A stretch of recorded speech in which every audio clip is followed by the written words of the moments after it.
Hero muraho no munsi ndashaka kubwira business ushobora gukorera hano mu Rwanda online bitagusabye igishoro cy'amafaranga menshi, bigusabye internet, telefone yawe cyangwa imashini bikaba bihagije. Yes, waba ufite akazi, waba nta kazi ufite telefone ya smartphone. Ngiye kukwereka akazi ukora ugafatanya nako ufite, cyangwa se waba nta kazi ufite ukiteza imbere nk'abandi.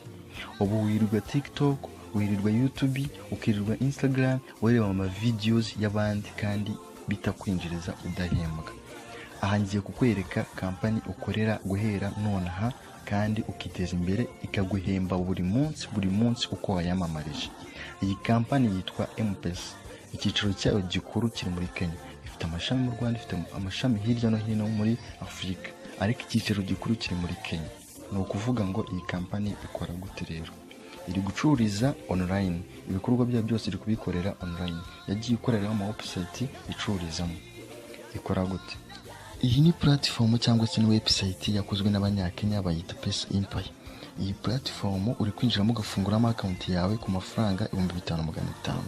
Iyo account ni y'akazi uzaza wakiramo ibikorwa bya company.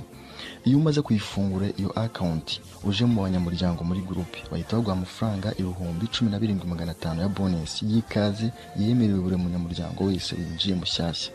Bakahita baguha direct ako kanya video 25. Video uba ugomba kuzireba nizo z'akazi bamamarizamo. Iyo video imwe urayiplaying ukayireba. Iyo umaze kuyireba irangiye bimara amasegonda 15. Urayireba amasegonda 15 yarangira bakahita bakwereka ijambo hagati ryanditseho add subscribe. Uhita ugakora ku kajambo.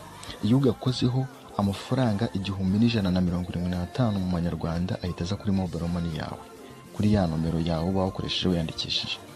Ni ukuvuga ngo video 25 zose iyo uzirebye zikarangira urumva ko winjije amafaranga menshi buri munsi.